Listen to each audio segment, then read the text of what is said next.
The upshot of the previous three panels is that the historical Esav is noted firstly for the fact that he desecrated the birthright, privileges and responsibilities that were due to him on account of the fact that he was the firstborn. A second black mark against Esav, read into the text by Rashi and based upon Midrashic literature, is his lack of a moral compass, in that he violated the civil rights of women through false imprisonment and rape. And on this basis the Rebbe raises the question as to why Rashi, having accepted the fact that there was a need for an alternative explanation for naming Leah's first child Reuven, uses the birthright to underscore the distinction between Esav, the firstborn of Yitzchak, and Reuven, the firstborn of Yaakov, rather than a better option, the moral compass distinction between Reuven and Esav. The moral compass distinction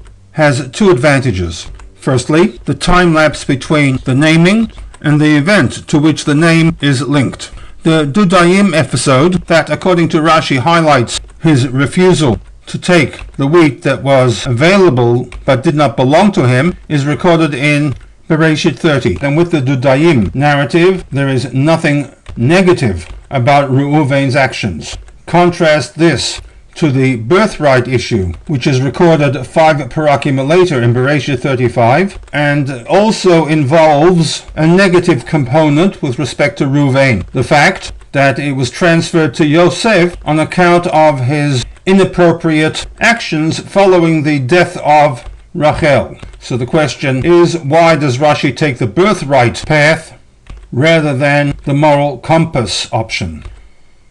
As noted, Rashi draws from the Gemara in Brachot, the original source for the prophetic statement of Leah, Re'u ma ben beni leben chami.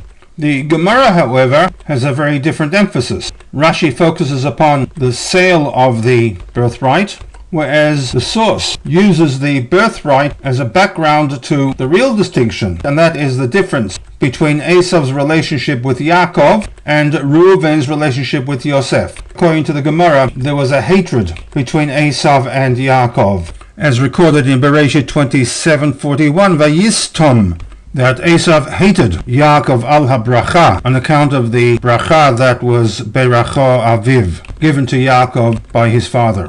By contrast, Reuven, who lost the birthright and in his eye felt he was doing the right thing in protecting the honor of his mother, did not retain a jealousy or a hatred for Yosef. On the contrary, of all the brothers, Reuven was the only one to save him from the malicious plans of the brothers. So the Rebbe asks in question 5, if the source of Rashi is the Gemara in Brachot, and the Gemara focuses upon the sibling relationship, why has Rashi redirected the distinction to the issue of the birthright?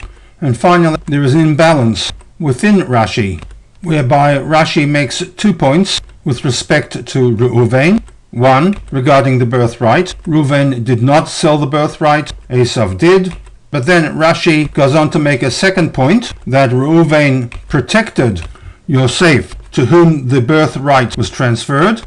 In the words of Rashi, v'lo od, furthermore, not only shlo ir'er alav did he not challenge, hold a grudge against Yosef, elo shebikesh lehotzio min habor. He was the one who intended to save Yosef and return him back to his home. Rashi should have, but does not, present us with the contrast as he did with the birthright component, that not only did Esav harbor a grudge, he expressed the intention to murder Yaakov, as recorded in the Pasuk, Vayomer Esav belibo. Esav made a decision that Yikrevu, Yimei Evel Avi, my father will shortly die, and when that happens, Ve'ahargena et Yaakov Achi, I will then murder my brother Yaakov. Why, the Rebbe asks, has this aspect of Esav's plans not been included by Rashi in the commentary to Pasuk Lamed Bet?